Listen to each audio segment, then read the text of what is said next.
Ready to go now? All right. All right. Well, good evening, everybody.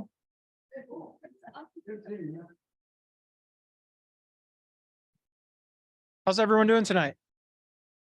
Super happy to see everyone here. Thank you for coming. I know it's always, a challenge to get out at 7 o'clock at night, especially for those of you that are trying to put kids to bed and other things.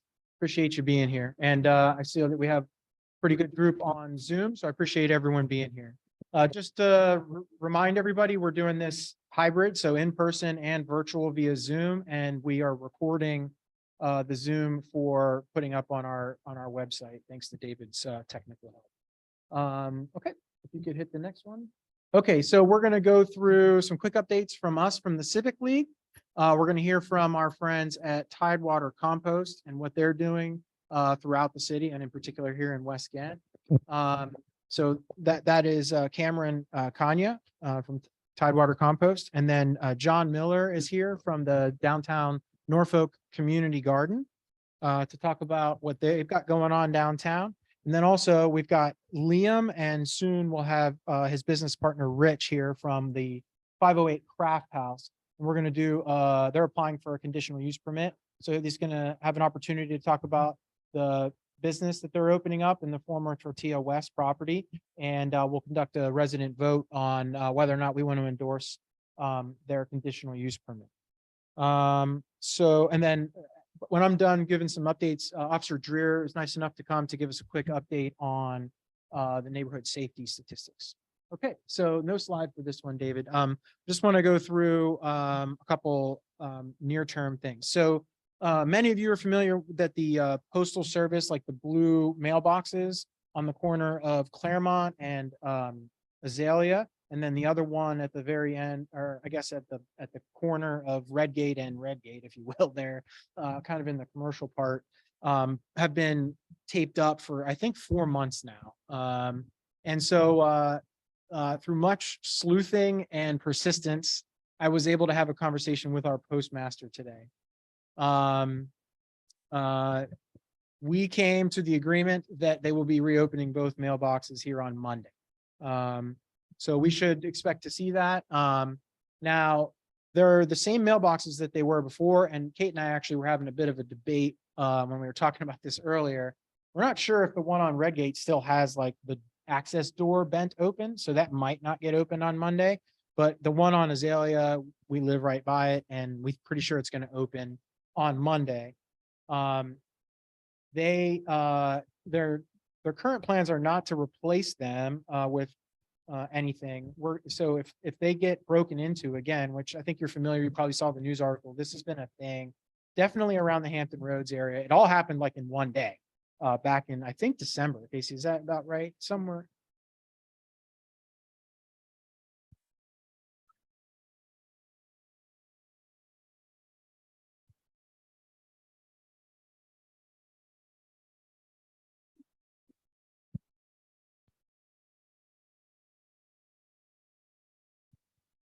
Right. Yeah. So let's just put it this way, like the conversation will continue. We got them to agree to open up the mailboxes again on Monday, if possible.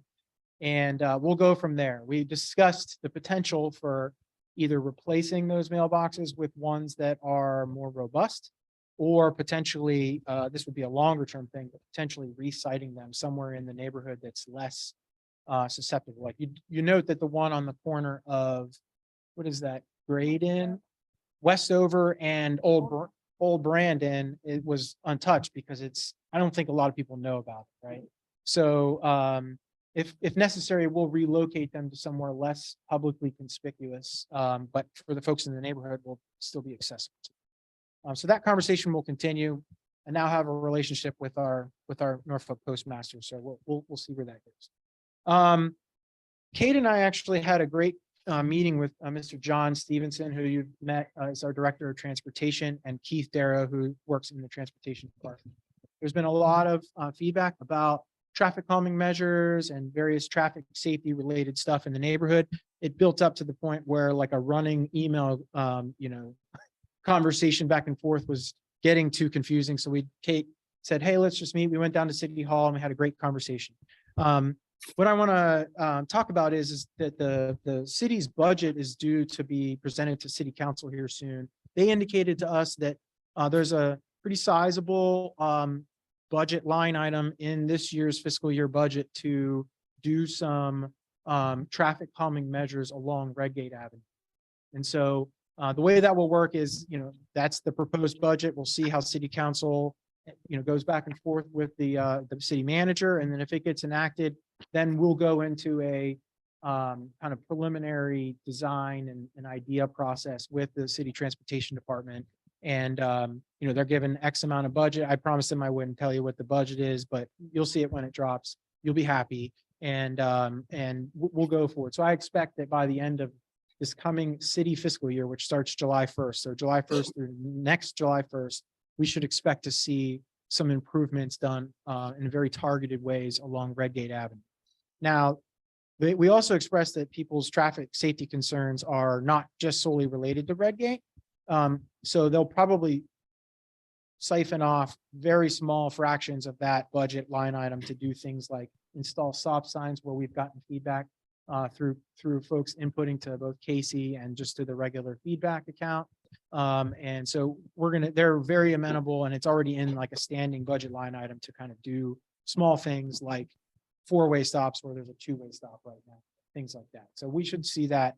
And again, we'll work through the neighborhood safety subcommittee to make some of that stuff turn into finite details, but good news there overall. The other thing that I was happy to hear about is there's a smaller, but a line item for replacing our historic street signs that we've been painting, the ones that are no longer there, that have gotten run over, knocked over, et cetera, et cetera. Now, what we learned is that those street signs that are up right now, there's a couple different versions. If you look closely, which I have, thanks to us doing this project, there's a couple different models on the streets right now. Those were made custom by some Norfolk fabricator years ago. Those are no longer available. They're basically impossible to maintain, which is why they keep getting yanked. So they're gonna, like, this line item will purchase a number of these to put in a warehouse in the city. And if we either want to restore one that years ago was there that is no longer, or if one gets run over by an Amazon truck again, and we need to replace it, there'll be something in stock to do that. It'll be of like nature, but it won't be exact, right? Because we're just going with a commercial supply. Let's see here. We also have had some very initial conversations with the department that does, what is it called? The street sweeping folks, the Department of, I forget, but stormwater department. And there's much confusion, not just in West Ghent, but from our Ghent task force meeting. Folks in Ghent as well are getting a little frustrated that, like, we're doing what the signs say and then they're not sweeping the streets, right?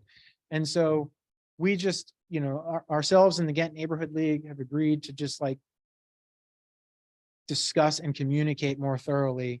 And then I suspect that we're going to meet somewhere in the middle, and there will be some changes, at least definitely in the near term, but probably permanently, on what the exact routine that everyone's supposed to cooperate on for the streets. So more to come there. Not a lot of resolution, although we have good contact and we're going to move forward with it. One thing that is very preliminary, but I just want to bring it up here because I don't want you guys to think that we're not paying attention to it, is this massive, like $2 or $3 billion seawall project that the city's doing. We're part of phase 1, right? So the wall, the initial like fat crayon on a small scale map drawings have it going up to basically where the Mallory is along the property line of the Norfolk Southern, along the ERT there. There doesn't seem to be much, I haven't gotten much feedback about what we do with a seawall like adjacent to the ERT in that area. There's some discussion where they potentially will build a levee there and put the ERT on top of it, which I think is kind of interesting. Or it will be, where the fence is currently for the for that property, which is where the Fairwinds Landing project is going to be. But the real conversation is how that seawall is going to make its way through the Chelsea district, right? And so I think everyone universally recognizes that that is a potentially important issue for the neighborhood.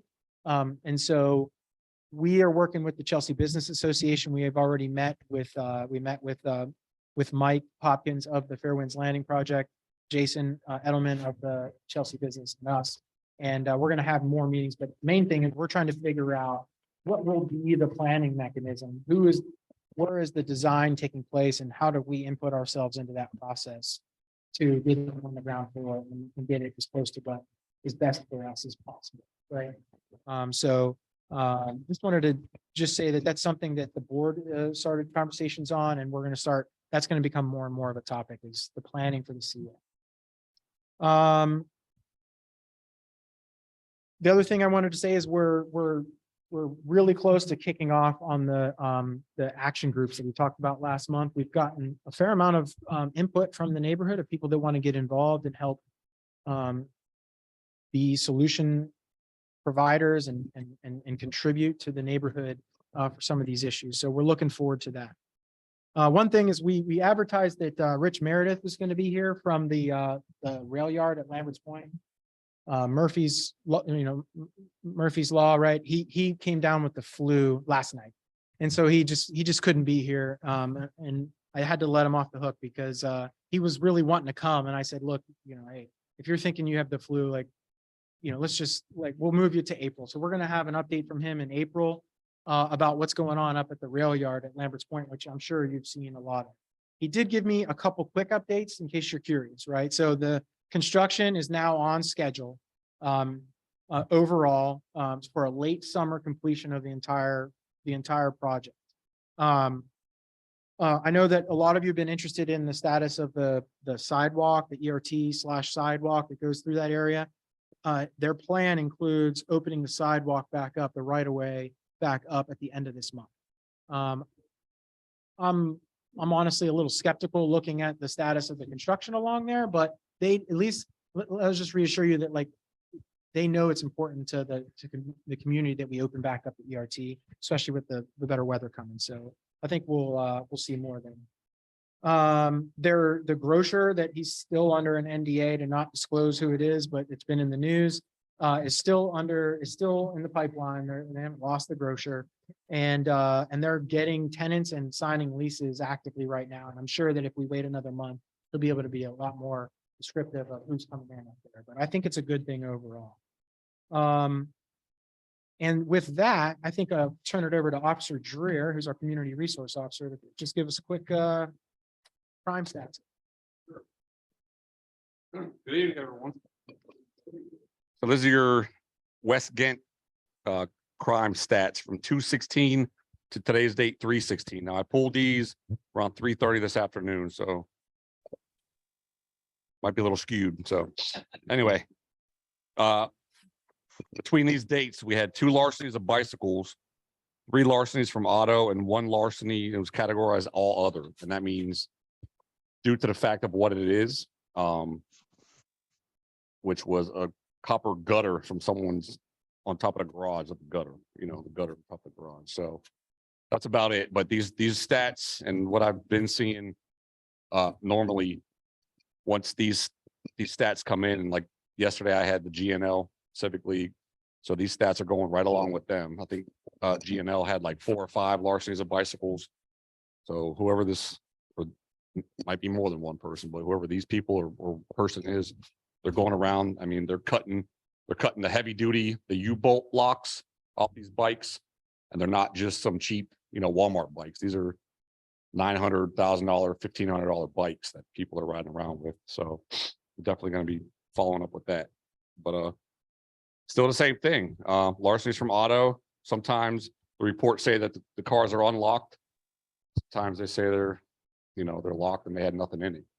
But it's still categorized as larceny from auto. It's just whether it's attempted or completed, whether or not something gets actually stolen from the car. So and that's it. Any questions? Exactly. Yeah. So we had some reports last month about the cat converters. They're still a thing. They're still definitely being hit. We do have a suspect identified that was chased out of Chesapeake. He ditched the car that we thought he was in, so we don't have that car anymore, but he's still on the loose. He has been identified. He's a fugitive, but yeah, they're still going around doing that stuff.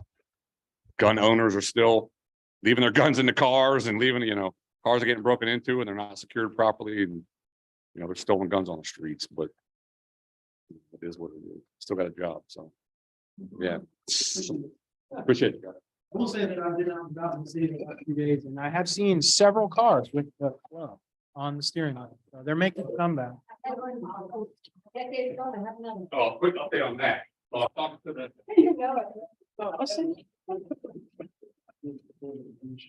quick update on Yeah. that. So the clubs, it's kind of a funny thing to put it out there. Some people actually went and got one, and hopefully, yeah, good. Yeah, on the. Yes. So when I was talking to the office one investigator, he said he actually got up with Kia. And he asked him, hey, is there a device that you guys are going to be coming out with to make this not happen anymore? Because well, that software patch, that's where the information kind of gets a little weird, because the way they're breaking into them, it's for the keyless and the ones where you can use the key fob as a key. Everybody understand what that is? Yeah. You stick it still in like a key, but it's just a fob. It doesn't have a key head or whatever. That has technology in it to where you bust a window, it disables something in the engine where you can't turn it and you can't move the car and start it and go. So if it's unlocked, game on. Yeah. So it is what it is. But yes.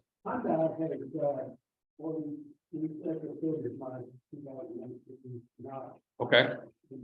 With what? With the new technology. Yeah. So. Okay. Yeah. So there's different ways around. Yeah. The thing I wanted to touch on was when he talked to the manufacturer of Kia, or it was one of the manufacturers, that he said, is there any updates with any technology coming out to stop it altogether? And he mentioned the club, and the manufacturer is purchasing Norfolk like 200 clubs. So we're going to be going around. I don't know how it's going to get disseminated. I might be the one coming out of the U-Haul and say, hey, grab a club and put it in your car. Even if you don't have a Kia or Hyundai, you get one free, get them out of my hands, but yeah. So that's coming down quite well. Not a turkey giveaway. Yeah. All right. Appreciate it, Yeah. Officer Jerry. All right. So I just wanted to invite Cameron up. He's gonna just give us a quick conversation about his what I think is a pretty innovative company, Tidewater Compost. So everyone, please welcome Cameron.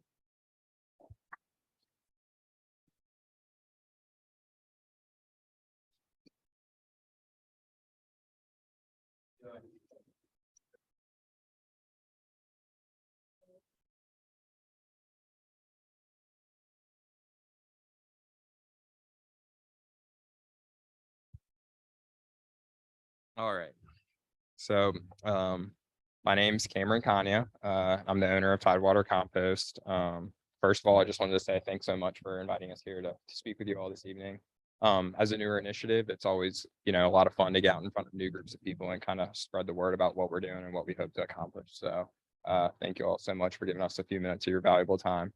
So Tidewater Compost, we are Hampton Road's first residential and commercial food waste recycling and compost initiative, where our goal is to divert food waste and other organics from our local landfills, and in turn help facilitate turning those potential waste materials into nutrient-rich soils that we then return back into the community to improve our local soils, which will improve our local food systems and ultimately improve the health of our communities. So a little bit about myself.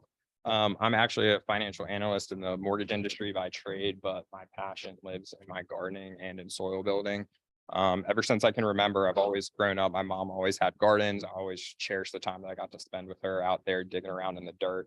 I just find that there's something so incredibly beautiful and powerful about being able to grow your own food. So having said that, when the pandemic hit, like so many people, I was doing a lot of kind of self-reflection and soul searching.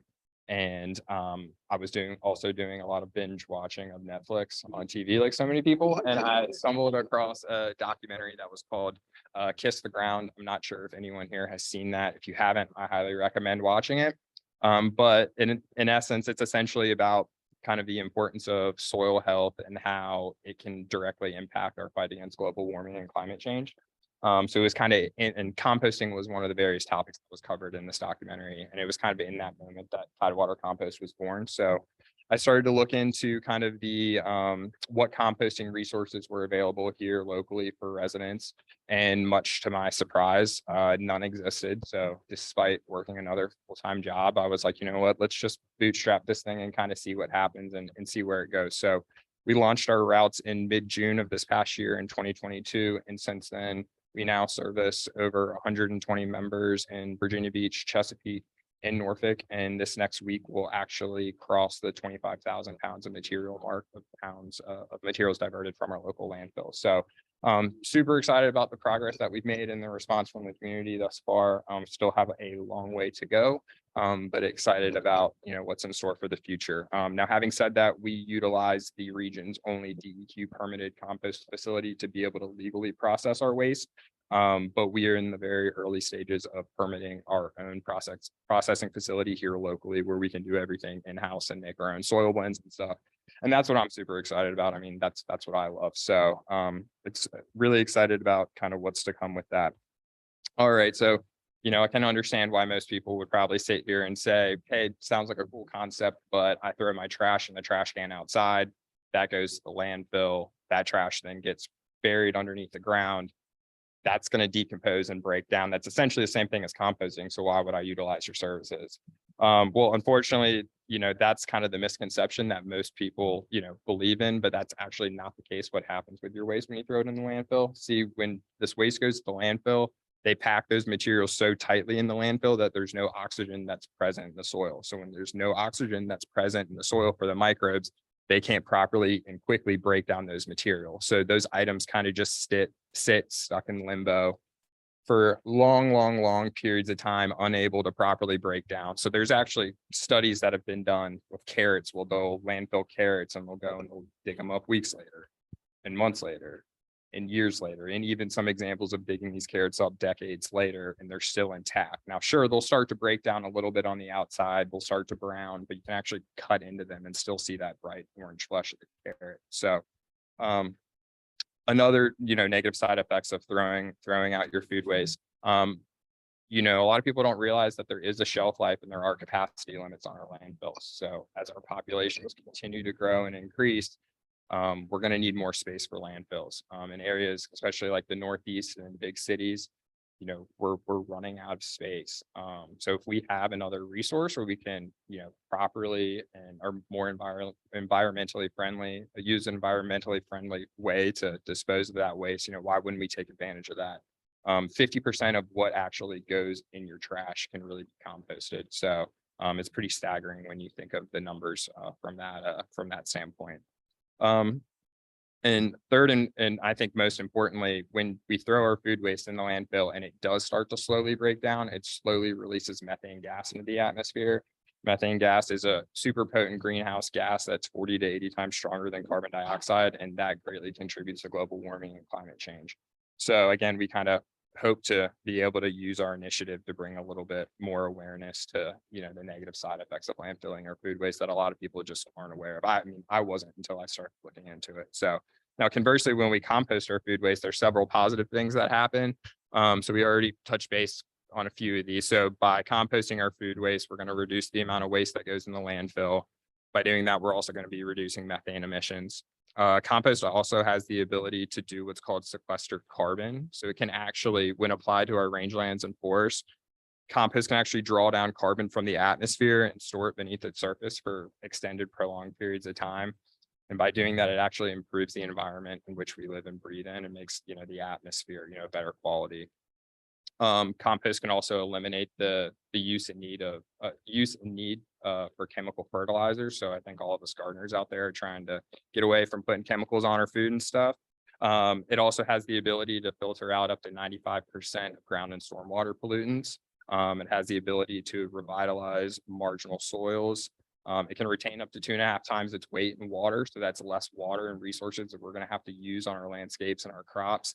And it can also help fight erosion. So there's lots of awesome things that compost can do, and it's a super powerful tool. So now I bet everyone wants to compost, right? So now having said that, a little bit about how our services work. We like to explain to people that we're the perfect avenue for those who are interested in composting, but may not have the time, space, or effort to manage their own composting systems at home.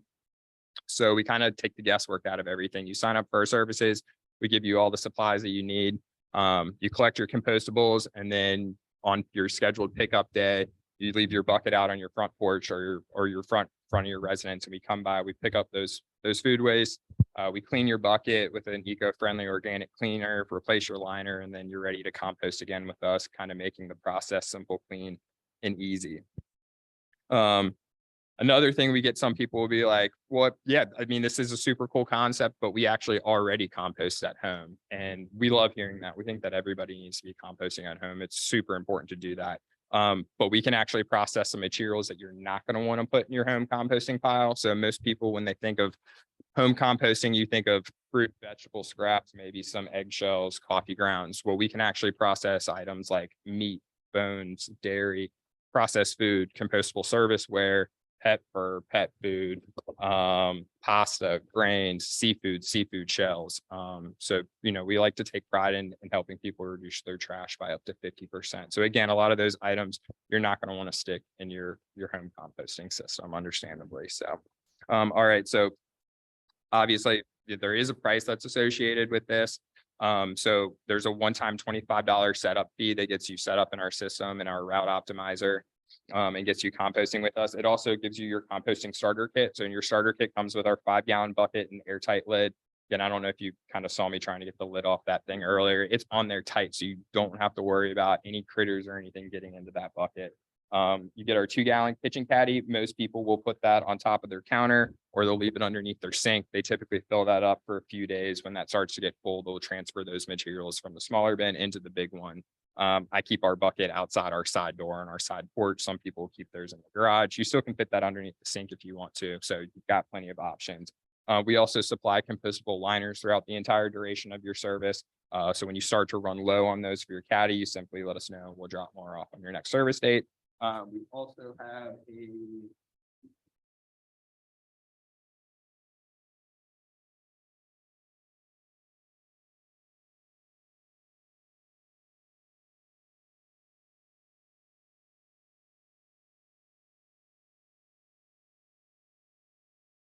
we have a compostable list fridge magnet that comes in here. It's a list of items that we can unite. Yeah, pretty basic list, but people slap that on their fridge so they have easy access to, knowing whether or not an item is compostable with us. And then the service price itself is $8.75 a week or $35 a month. That's our basic package. There are discounted pricing options available. So we do have what's called our hub stop option. So if you can recruit other neighbors or family members that live close by that also want to compost, you can actually place your buckets together on pickup day. So it's 3 or more buckets that are placed together on pickup day. That reduces the price from $35 a month to $25 a month. So that's kind of, that's our way of saying thank you for helping us make our routes a little bit more efficient. We also have a referral incentive program. So every time you refer a new member to us, you and that referring member will each get $10 off your next service invoice.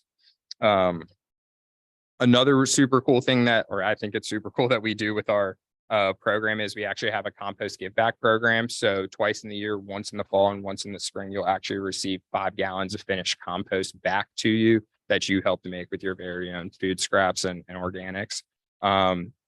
If you don't have a need for the compost, sometimes people live in an apartment complex and don't have a need for it.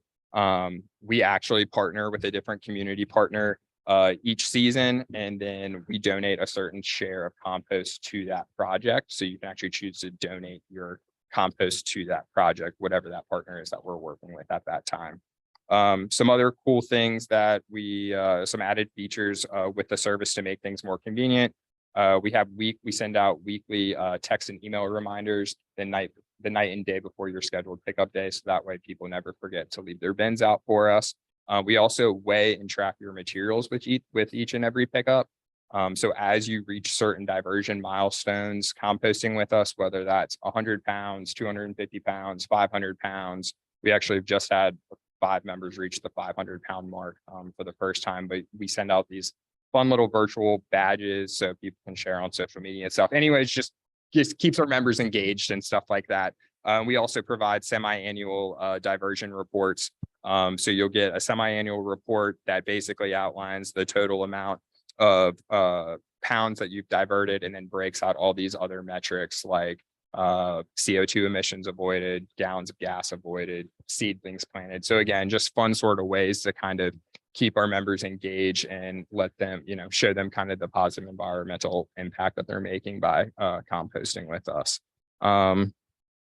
That's pretty much it for the residential side. We do offer commercial composting services. So if any of you work for a company or own a company that may be interested in composting, we started to work with a few Norfolk places here that you might recognize. So Elation and Voyager Coffee, a compost with us, Elizabeth River Project, and then Lush Cosmetics and MacArthur Mall. So we've really kind of been focusing on the residential side, but we're looking forward to kind of getting more involved on the commercial side this upcoming year. And also we do green events as well. So if you know of an event or having a barbecue or conference or, wedding, we've done weddings and oyster roasts in the past, and now we're kind of getting into the nice weather season and stuff. It's always super fun to do events. I think that is pretty much it. If anyone is interested in signing up, you can just visit our website at tidewatercompost.com. There's a sign up form that's available on the website. For any West Ghent residents, we'll happily provide 1 free month of composting services if anyone is interested in trying it out. If you do trial it out and it's something that doesn't work for you, there's no long-term commitment. It's simply month to month, and you can cancel at any time. So but I guess I'll just leave you with there's over 80 billion pounds of food waste that's sent to the landfill each year. That's 30 to 40% of our entire US food supply. It's almost about 300 pounds per person per year. So again, if we can kind of find a better avenue of, doing something good with that waste rather than just throwing it out. And essentially, we say giving life to local waste, just why not? So, but anyways, thank you all so much for your time, and I hope you'll consider composting with us. So if anyone have any questions or anything. I have a quick question. So when you said compostable tableware, there's some that say like only compostable in a commercial.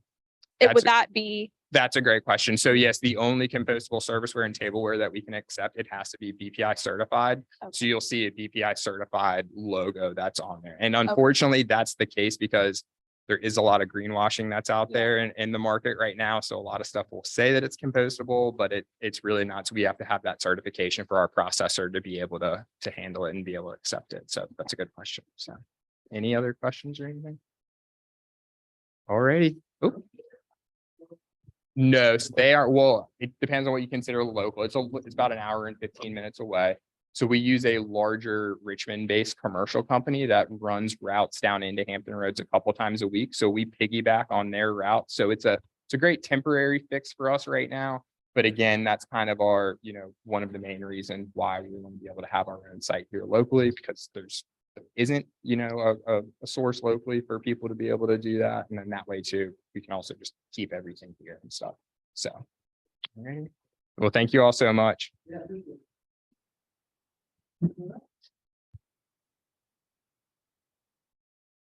All right, so now, John, we actually haven't even met.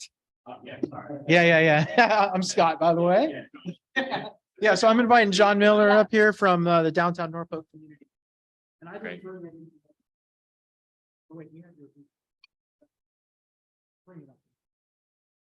Great. So I would just say I actually lived in the United Kingdom for several years. In the United Kingdom, you actually have a green bin that accompanies both your recycling and your rubbish. So there is a standard of compost being a public good in other countries. And we simply never got on board with that. So there, I add that because we've recently started working with Tidewater Compost at the downtown Norfolk Community Garden. So my name is John Miller. I live downtown Norfolk. Downtown Norfolk obviously is an interesting kind of place. So 2021, 2022 through COVID, we had a kind of rapid increase of violence downtown.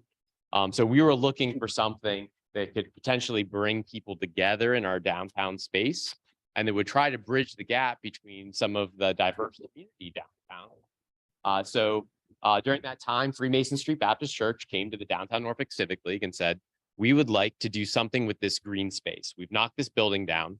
We've kind of had a schism in our church about what the future is for this green space. Part of the church wanted to sell it and develop it, and then be able to reinvest those funds back into the church. And another segment said, we need to go find some novel way to use this green space downtown. So unlike West Ghent, right, there's not a lot of green space in downtown Norfolk. Most of it has been developed. There's some subsets of things, but usually green space doesn't last, or it's owned by a private entity that's speculating that eventually they're going to cash in on some sort of development. So our ability to capture a green space, which at left is what it looked like exactly a year ago, right? And then to be able to convert it into one of the largest urban agricultural sites in Hampton Roads is quite an achievement from my perspective. So our mission is to really cultivate not only produce, but to cultivate community in the downtown, right? So this is located not in a food desert, but directly adjacent to the redevelopment of the St. Paul's project. So as we think about Norfolk 2030 and the reopening of all those corridors between the downtown economic powerhouse and the redevelopment into mixed income housing on the other side of Brambleton in the St. Paul's quadrant, this is a bridging area that's going to change fundamentally, because all those roads that were once divided are going to open up as part of Norfolk 2030, right? So we're kind of at the crossroads of those communities, and we're working to bridge those gaps between everyone that lives downtown now and everybody that lives in the redeveloping St. Paul's quadrant. Next slide, please. So this is what it actually looks like today. So for green space to 50 of the lower level vaulted beds, or 50 of the ground level beds. And then we have 7 vaulted beds for access for individuals with limited mobility. So in 1 year, right, without having nonprofit status, without having any major kind of donors, right? So nobody's given us more than $1,000, right? We've been able to construct 50 of these raised beds, build a shed. Right now we have the city installing a water meter. So we're gonna have an irrigation meter on site. And then we have a local business person, Tony Brothers, local NBA referee. He's paying the bill for the tie-in, paying the water or the bill to put irrigation on site. All within 1 year. Right. So the ability to execute a small kind of micro project builds confidence, right? Confidence that communities can come together, right? And so it's a very disparate kind of community, right? We got up in this bed right here, right? We have a downtown restaurant here, right? Right next to it is an individual who's been on the street for 20 years. They're gardening side by side, right? There's value in that. Next slide, please. So our project scope, like I said, 50 4x8 beds, 7 of the vaulted beds for individuals with limited mobility, right? So the elderly, folks that can't get down on their hands and knees anymore to garden. We've executed 2 planting seasons. We're into our 3rd now. 80+ individuals registered, right, on site. Typically, community gardens have maybe 10, 12, right? It's hard to maintain those. We have 80+ people, and that doesn't include the school kids we got on site, right? So 80+ people across those 57 beds. We got 19%, so we have 20% of our beds roughly that have some sort of military connection. So reserves, veterans, active duty, runs the whole gambit. 7 beds are sponsored by local businesses and individuals. What do those 7 beds go to? That allows us to have a 0 questions asked policy. So if somebody comes in the garden and says, I don't have the money, right? $40 annually, don't have the money. Those individuals get a bed regardless, right? No questions asked, no means testing, none of that. You get a bed, right? So very kind of simple process. enabled by individuals in the community that were willing to drop $140 so we could build a bed and fill it, right? Simple kind of process, easy ask, right? We have great affluence in downtown Norfolk.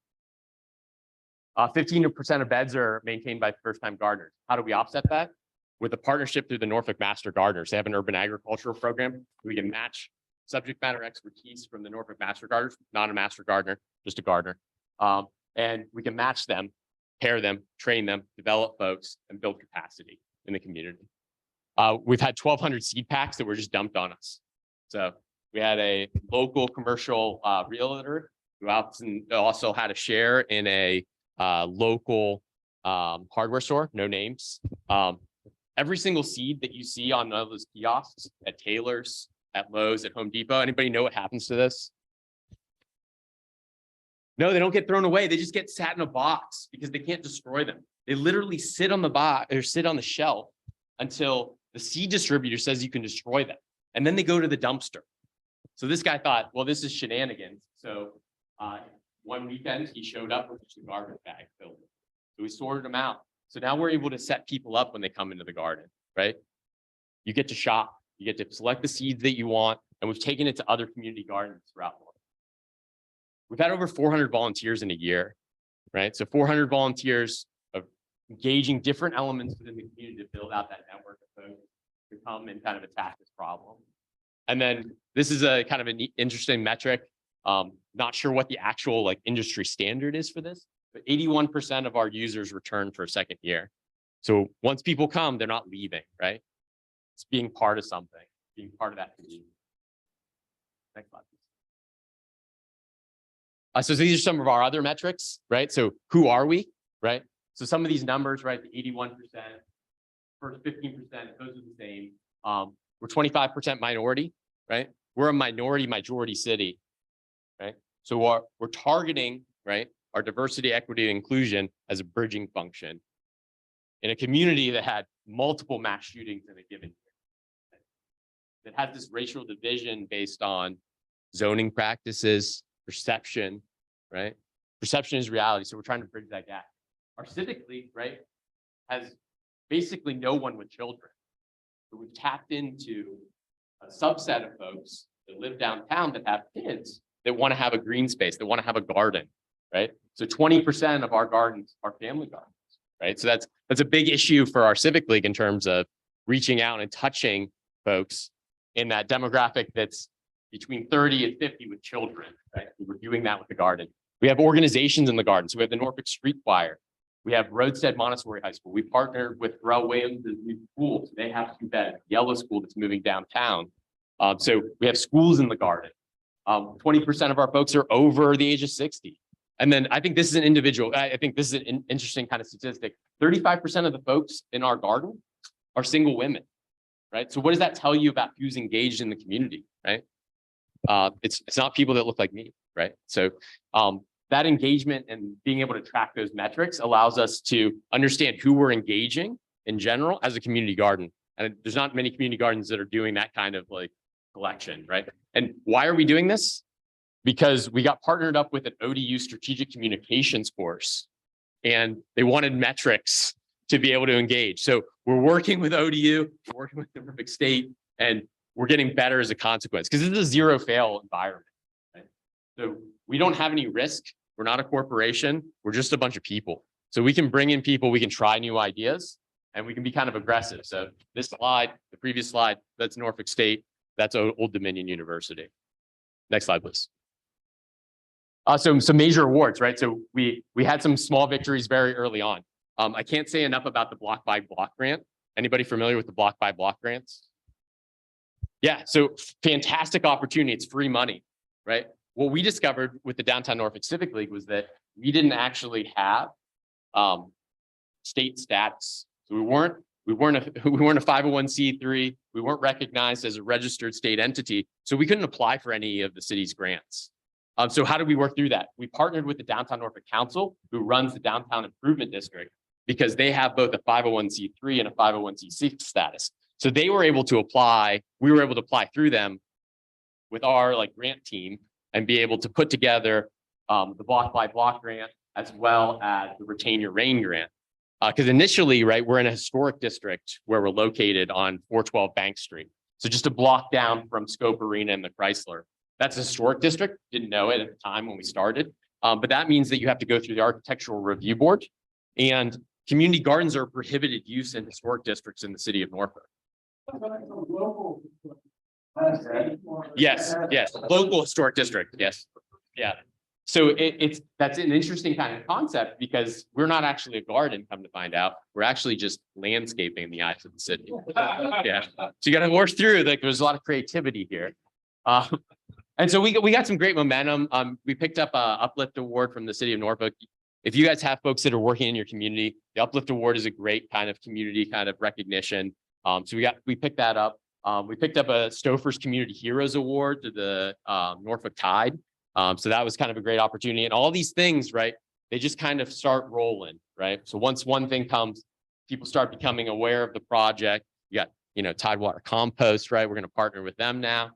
They just dropped off 2 cubic yards of compost at our garden. So, we're working, we're moving, we're shaking, and these are kind of great opportunities that I think multiple civic leagues could apply for, multiple civic leagues can engage on. So this is kind of a great opportunity. I think you can only apply for the block by block. There's some sort of random, like you have a 3-year like freeze after you get one of them.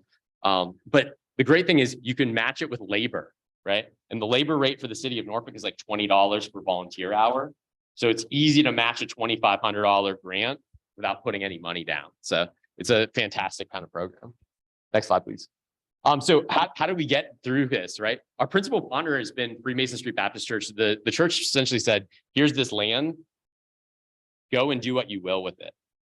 Very powerful model, right? That's not like when you think about a church and the bureaucracy that goes on with a church and its organization, you don't typically think that a church would just cede control. And the church just ceded control of the ground. And so that ability to relinquish control and just let people move and let the community move was a great empowering aspect of our entire project. It wouldn't have scaled, and it wouldn't have brought as many people in if we weren't able to develop it as rapidly as we were able to. And so that was a partnership, right? So the big triangle here is really Freemason Street Baptist Church who provided the land. That's on Norfolk Civic League when they came to us and said, what do you want to do with this property? Other key kind of pillar. And then all the networks that offer an offshoot from that. So how do we maintain the site? We maintain the site with steel products that were donated to us. So steel is a local company. So they're looking to engage locally, right? So we got a mower, we got a weed trimmer, we got everything that they want, and they will service it. They give us new batteries, right? So when we froze out our batteries on whatever, December 20th, we got new batteries from them. We said we won't do that again. We'll put them inside when we have them. But our ability to partner with diverse groups and to be able to bring them into the garden and to be able to generate new ideas from in and outside of the community has allowed us to kind of scale like we have. Next slide, please. So major projects kind of on timeline. So this is Mr. Keith. I told you about Keith before. He's an individual that's living on the street. He grew up in a rural area in the Midwest, ended up in Norfolk. He's in transitional housing now. He's out there every day. So he's like the ultimate kind of groundskeeper for the garden, right? Because he just loves everybody's stuff. So he's nurtured people's plants when they get busy, right? That's little Naomi, right? That's her Penelope. Penelope loves the garden, right? And that's little Jonah Lewis. He's a Boy Scout. He's all about the garden, right? So we're bringing people together that otherwise probably would never be in downtown. That's the president of our who's out there driving stakes. Next slide, please. Oh, I'm sorry, go back one. So major kind of projects, right? So we're working on our water line installation now.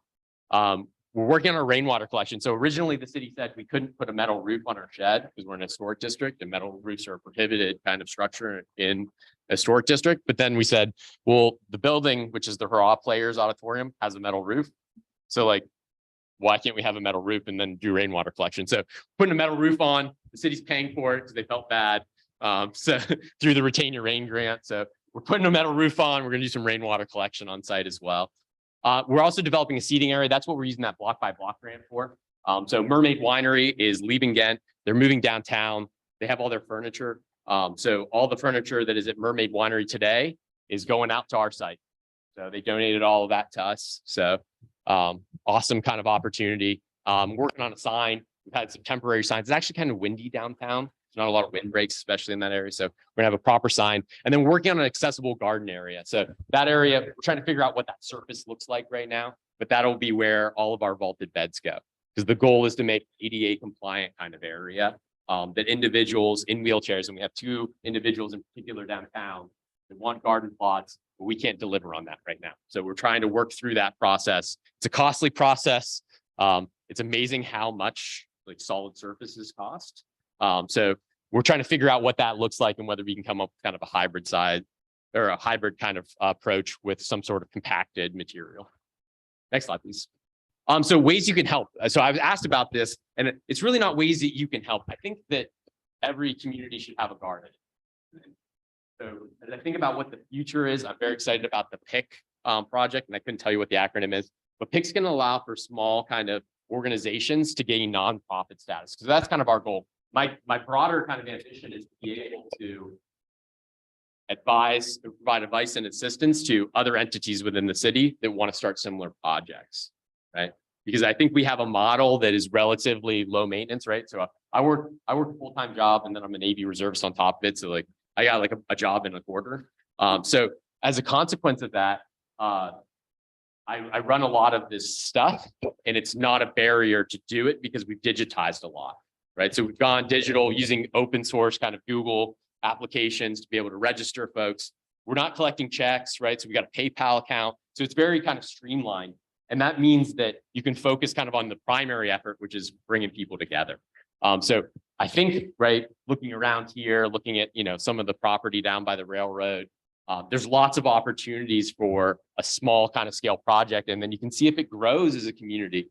And there's other areas of Norfolk that are starving for these kind of things as well. So I think that we kind of found like the kind of sweet spot. So over the next 3 weeks, right, if you have some time, every Saturday, we're going to be building out. So we're leveling ground, and we're going to mulch it, and we're going to build some kind of peripheral kind of beds for pollinators around the seating area, and then we'll install the seating area.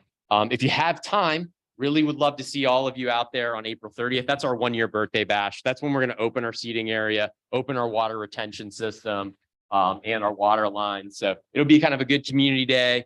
We got some local musicians coming out. We'll have some food as well. So it'll be a great kind of community event. So I was told I can't call it this, but I'm going to call it any of this. So that's something in the water weekend. So if you're not going to that, we got something in the garden. But you guys are all more than welcome to come out there. It should be a great day. So we have a couple different means of which you can donate. Amazon wish list. So that's kind of products that we still need to kind of populate that shed, tools, etc. You can donate through the PayPal link, food and beverage on work days. And we got some awesome apparel. So we found somebody downtown. She doesn't work in graphic design, but she does graphic design kind of as a side business. So she gave us a great logo. So kind of fantastic opportunity. You can buy a t-shirt. Or you can join, right? So we actually have some folks from Ghent. I don't think all the way from West Ghent, but we have folks from Ghent that traversed into the downtown to do it because there's not a lot of community gardens in this area, right? So if people have yards, community gardens didn't really take off, but we have a lot of apartment dwellers. We got a lot of individuals that can benefit from that. So in a 4x8 bed, you can grow 30 to 50 pounds of food a year. So it's pretty fantastic, especially when you're doing high intensity kind of gardening. So it's a powerful kind of capability that you can give people and to empower them. I think that's it. Next slide. Yep. So there's our QR code. You can scan in the QR code. We have a link tree set up. There's some informational stuff. So happy to answer any questions. One of the key powerful things that we've had is we've been able to mobilize, and there's a bunch of different efforts right now to mobilize Civic League social media accounts, but one of our benefits is that we've been able to leverage Instagram and Facebook in terms of generating interest. So happy to talk about that as well. I'm not good at it, but I know the person that is. So individuals own these plots, and they can grow anything they want in it and grow food. Yes. Yeah, so the rental, so the cost is $140 a bed. So it's quite expensive. The reason is that there was a building on site. So they've knocked the building into the foundation. And when the church did it to save money, they never redid the top layer. Right. So we can't actually dig into the ground. It's tremendously hard. So if you want to hold up a tomato cage, you have to drive rebar in to hold the tomato cage up. Yeah. So it's kind of an aggressive kind of venture here. So like $140 a year. No. So it's $140 one off, and that fills the bed with it takes a cubic yard to fill each bed. And then the materials are about $100. So it's about $40 per cubic yard of soil, and then $100 for the materials. When we first started, obviously the materials were much cheaper, then things got a little more expensive. So that was a little bit of a price sticker shock for us, but we worked through that. And then it's $40 a year, right? So then we have the different businesses, some of those businesses that were listed, they're paying for beds for folks, right? So there's zero barrier to entry for anyone at the garden, but $40 a year for people that can afford it. And we're to a point now where, we take a percentage of that, 25% of that, and that goes toward paying for the replacement of the wood long term, right? Because 5 to 7 years, we're gonna have to replace all the wood on site. So we're able to then budget that out. So we're not going anywhere unless the church decides to sell the property out from underneath us. So they kind of like this. The initial projects where you help the other communities set up gardens, can you tell us a little bit about how those work that you want to do? Yeah, sure. So I'm working with Terrellton Elementary School right now, which is predominantly military. About 80% of the students there are military students. So they had a small community center garden that was next door. The school is looking to set up their own. Schools are a great location, right? Schools have lots of green space that's always underutilized, right? So the ability to partner with a school and then partner with a community organization is very powerful, because the kids can grow it and maintain it and take care of it for 9 months out of the year. And then the other 3 months, the community can kind of surge into it. So there's a couple different models for community gardens, right? One is the individual allotment. One is an entire shared kind of concept where everybody shares and reaps the benefit collectively. The difference in terms of approach is that, some are driven towards donating that food. Ours is kind of a mix. So like the Norfolk Master Gardeners have a couple plots on site.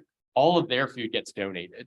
And so we've been partnering with the Willow Tree South Foundation in Park Place. So all of our food that gets in excess gets funneled through them and then direct to families. So there's a couple different models. I'm working with a guy up in Baltimore who's working on setting up a community garden at a community-based organization, the Kiwanis Club. And so they have some green space in kind of a mixed income community, not really gentrifying. So pretty kind of stable kind of environment. And they're working on doing that because it's a key part of bringing people into an organization, right? So, or bringing it back into an organization. So it adds relevancy, I think, to an organization. So those, I think, have been pretty fruitful. And then we've been working somewhat with another organization in terms of being able to revitalize some of their kind of bed architecture so that they kind of go to our kind of model, because our model is, because it's modular, allows you to scale up and scale down. So if all of a sudden, right, tick off a lot of people and they decide to leave the garden, then I can just pull up their beds, right? And so their beds, and then all of those materials can go to another plot, right? So it gives you that temporal kind of thing. So say I have property here in West Ghent, and I'm not going to do anything with it, but I'm willing to do this. And then 3 to 5 years later, I want to sell it. The whole garden can move to another location, right? So that modular kind of with a combination of boards, cornerstones, and rebar that holds it all in place allows it to be very fluid. So I think that's one of the powerful elements of our model, is that, we can move from place to place with it. And we had for one of Pharrell Williams' events downtown this year, we had a temporary garden set up in the Neon District. So we took the little green plot at the plot, the one little 20 by 20 foot. And what's that? Yeah, so there's one little green space on it, and Downtown Norfolk Council let us set up a temporary demonstration garden. So we had a demonstration garden, and then we took all that food and it got dumped into the community fridges as we harvested. And then it's gone back to green space now. So you never even know that a garden was there. So I think that's kind of one of the powerful elements of the concept that we've developed.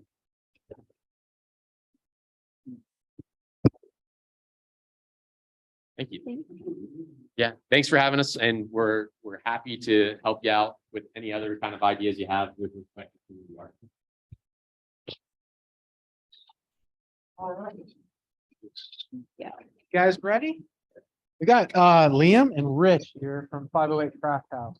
And so what I did was I told them they're going to actually talk about the business, but I got the actual conditional use permit application today from the city.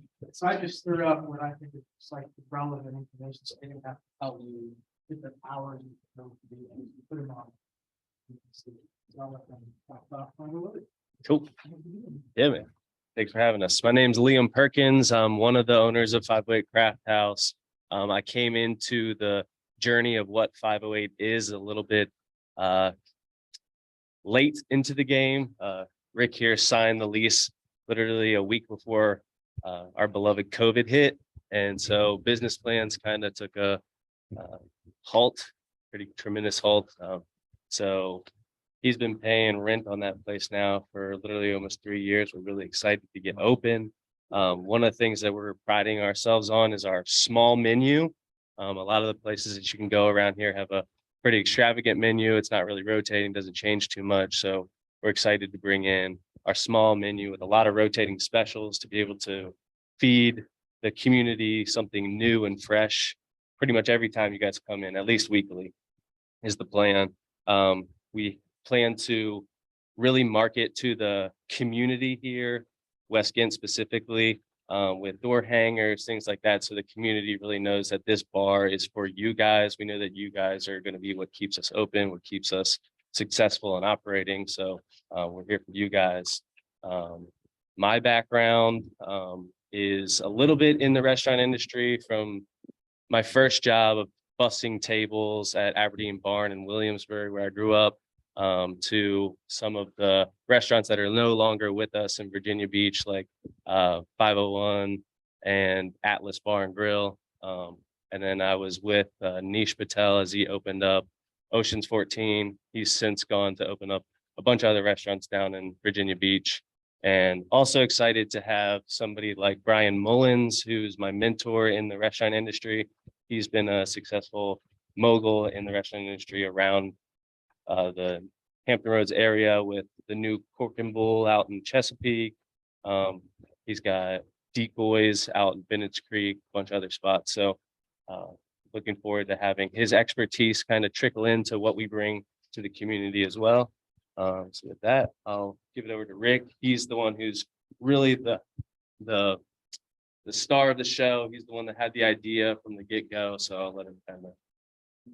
Rick Jordan, so I just drove back 4 hours more than this is my first stop. So the bridge tunnel, sat there for a while too. So yeah, but a little bit about myself. I grew up in Virginia Beach, graduated with Campbell University.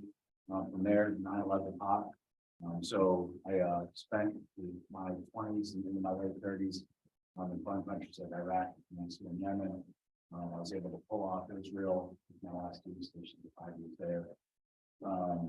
I now instruct for the Defense Intelligence Agency. I do a pre-deployment course for Intel operational folks that are getting attached to Joint Force Operations Command. It's a pretty high-grade areas that I was doing for the last 10 days. So with that being said, with all my travels, I do a lot of threat assessments in large cities now as well. Inside the security when I started, when I attempted to retire about 3 years ago, my lifestyle didn't allow that financially. But so I love eating in Austin, New Orleans, places like that. Growing up in Virginia Beach, I just kind of, I've always felt like Rick, can you just go up to the mic? Sorry, some of the Zoom I've always people felt like can't my hear. everybody has a steak, everyone has crab cakes around here, everybody has a pound of shrimp. Everyone does an orange crush and has 30 beers on tap. So my vision kind of started out with eating my way through Austin on a weekend, found out that Tortilla West was available, saw it, signed on it, and that's what I kind of wanted to bring to the areas, more craft food, craft cocktails, bring back good wine to the area that's affordable. It's not just going to break the bank. Just a good environment, just somewhere fun where people can talk. I'm not I didn't see, bringing in, I don't want, we're not gonna do TVs. We might have one in the bar area, but that, we want to see people talking, and actually enjoying conversation, not having their head staring at a TV or buried in their phone. So, we're gonna be kind of picky on who we hire as well. We want people with great attitudes, coming, smiling every day, and with great personalities that want to talk to our customers as well. Kind of turn into like more of a friendly local bar and restaurant with some pretty amazing food. The chef I'm bringing in, his name is Eric. He's been around he opened Butcher Son in Chesapeake. He's done the Atlantic. So he's been around. He's amazing.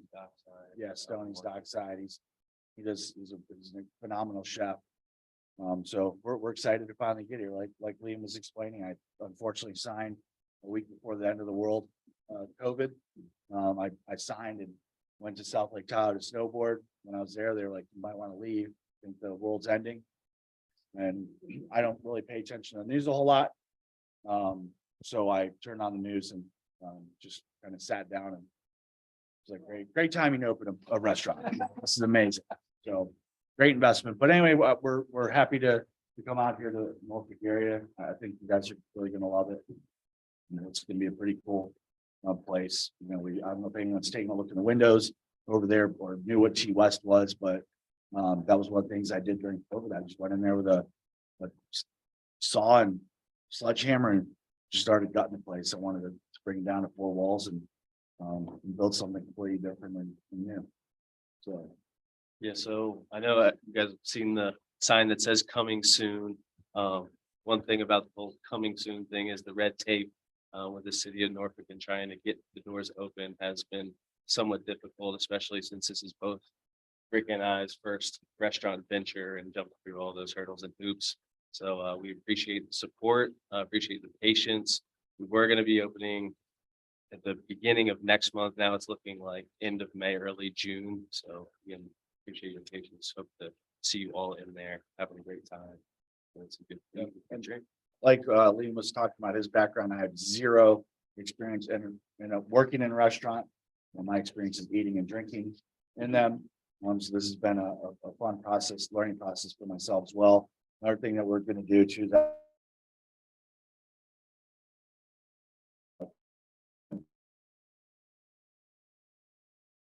it's gonna be a nice spot.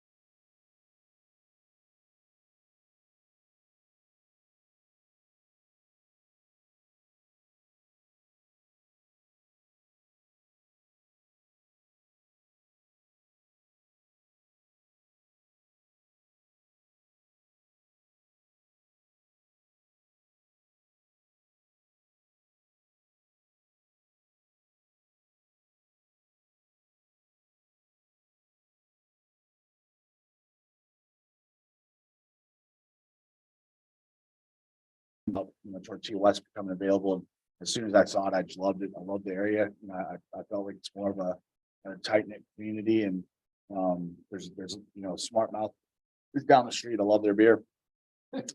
So Torch, we love going to Torch. Probably eat our lunch there. Have lunch meetings there probably every day. So we're definitely supporting Torch with this process. So yeah, I just really like the area. I met a lot of really nice people down there. A lot of folks stop by and ask, "Hey, when you guys opening?" and stuff like that. And everybody just been extremely welcoming. And like I said, I just kind of like more of the smaller area type vibe that West Bend offers. Yeah, there's a real community aspect here that I feel like a lot of places don't offer. So we're really looking forward to tapping into that and hopefully being a part of it.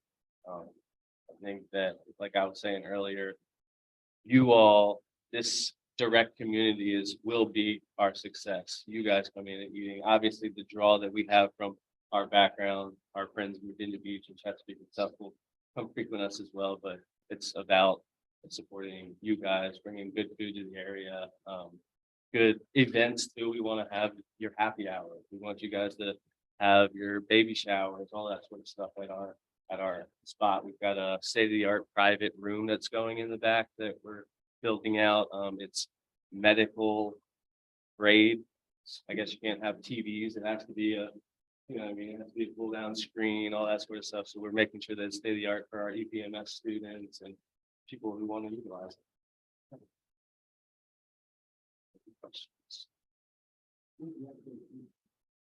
It's going to be right out front. We're going through all the permitting right now with the city. It's going to be about a 8-foot encroachment onto that walkway right there, but there'll still be ample sidewalk space to get by and not have to go into the street. We're gonna raise the sidewalk right there, we fill it, do pavers, so it'll be about 30 feet long cover. And as we approach the winter, I'll probably end up getting one of the boat canvas that is not custom made. So we can put some heaters out there and kind of have a year round out there. Yeah. And we still do have some time before we open, so we're more than willing to hear from you guys, especially what your favorite cocktails are, what are some of the foods you guys want to see, that sort of stuff. So if you could follow us on Instagram and Facebook, it's at 508 Crafthouse _NFK. Hopefully we'll have the other cities soon. So the way this works, for those of you who haven't taken part in it, so hopefully if you signed in on your way in, I'll if anyone wants to make a motion to endorse their conditional use permit application. it should be okay. Second? Second. All right, all in favor of endorsing Tidewater Crafthouse application, say I raise your hand. All right. Yeah, hold it up so David can count.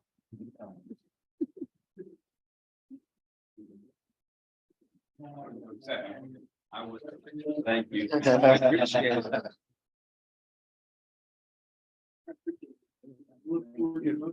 Yeah, we're excited. I want to be wary of all your time, but if anybody wants to stay behind and talk about anything, I appreciate that. Casey, do you want to give a quick, like, 1 minute primer on? Like as part of our safety committee, like I think of it as like prevent and prevail. Like a lot of our larcenies from vehicles are very young people, teenagers, there's a lot of stuff that I think we can do specifically to kind of reach people before they're at a crisis stage. So one of those things that we're going to be doing, and I heard, I think John mentioned it, like with the community fridge. So it's on the project that we're kind of been wanting to launch for a while, and we're looking for hosts, some of our Chelsea Business District restaurants. We'd really like somebody to be a steward for our community and our surrounding civic leagues who aren't as well resourced as we are. So we're hoping to get a free fridge. Anybody got an old fridge sitting around? I'm your gal. Reach out. I'll take it out of your garage for you. And then we're going to try to find a great local host who can also kind of deal with some of our food waste with some of our local restaurants, some of our new restaurants coming in. So if you guys want to get involved and active in that sort of, project, definitely reach out, WGCL safety @gmail.com. And then we'll definitely get that project going soon, I think. And it'll help us kind of to have a hub for people to reach, what services are available. There's, lots of food available that we can keep out of landfills and keep our neighbors fed. So I think that's a good fresh start. So let me know. Okay. All right, then. Appreciate you all being here. Anybody have any questions or just wants to chat? We can chat.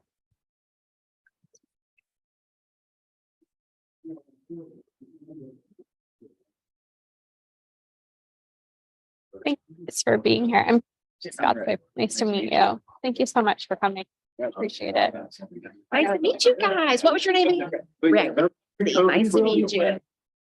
I'm so, especially for